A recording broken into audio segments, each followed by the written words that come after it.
Okay, so one of the things we're going to talk about now is play groups, and my guys have gone to go get some of the play group that we're going to show here in just a few minutes. The things that we want to remember is out here in the dog park when we add play groups, some of the things that cause contention with the dogs and can cause a dog fight pretty readily can be toys. So we remove all the toys out of the dog park before the play groups. No treats are out here. We don't give treats out here, not with the play groups.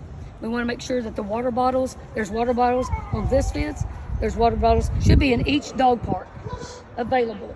And we'll discuss when the play group begins how to really navigate that, but you don't want to overuse a water bottle. They're just for a basic correction. They are to navigate away from too much stimulation, to avoid a fight.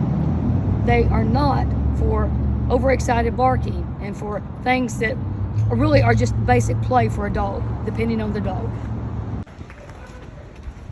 So you come past me with that. Let's go ahead and shut the gate.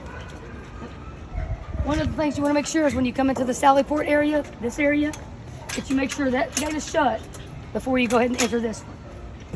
So we're going to go ahead and bring Atlas in. We're going to keep him on leash. We're going to bring the next dog. I'm going to shut this gate. Who is this? Bess. Bess. Okay, so we're going to bring Bess in. We're going to shut the gate. We're going to bring Atlas over so Atlas can meet Bess at the gate. Make sure everybody's fine together before we bring Bess in. Happy tail from Bess. Atlas is still Atlas. So we're going to go ahead and move Atlas away. We're going to bring Bess in.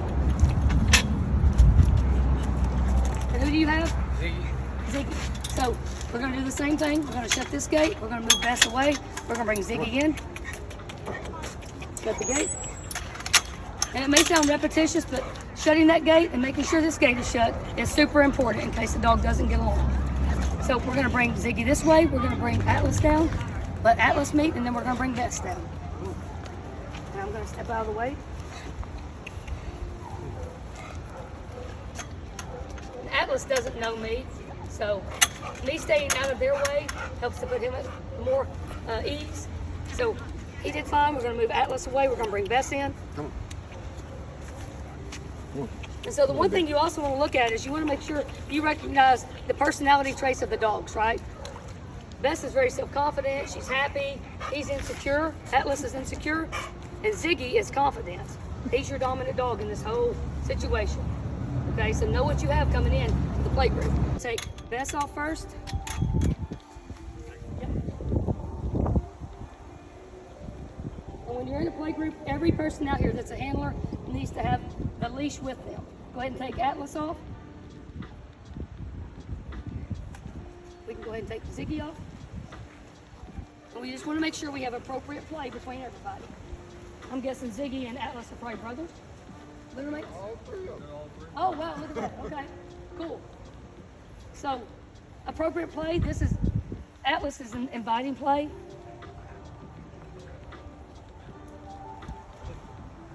Bess is really engaged with the handlers, so nothing wrong with that, but if the other two want to come over, we don't pet.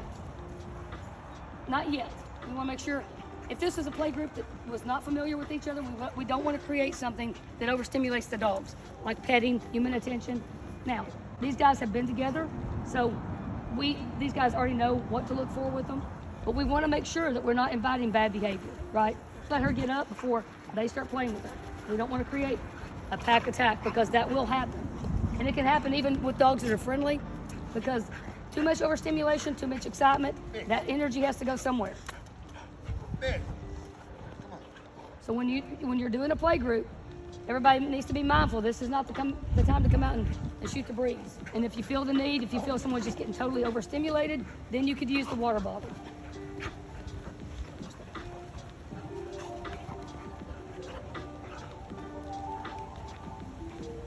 So like if I wanted to correct, if they got too rough,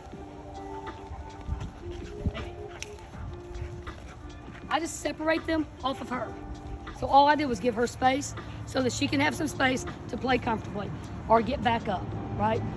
I just don't want them doing this whole pack overstimulated play. But that is how you use the water bottle. If they were being really vocal, I'd want to make sure I knew what kind of vocalization they were doing. make sure that it was not aggressive reactive behavior. Because can be easily overused, and easily overused, then they become conditioned to the fact that they're going to get sprayed, so it doesn't matter. Correction becomes invalid.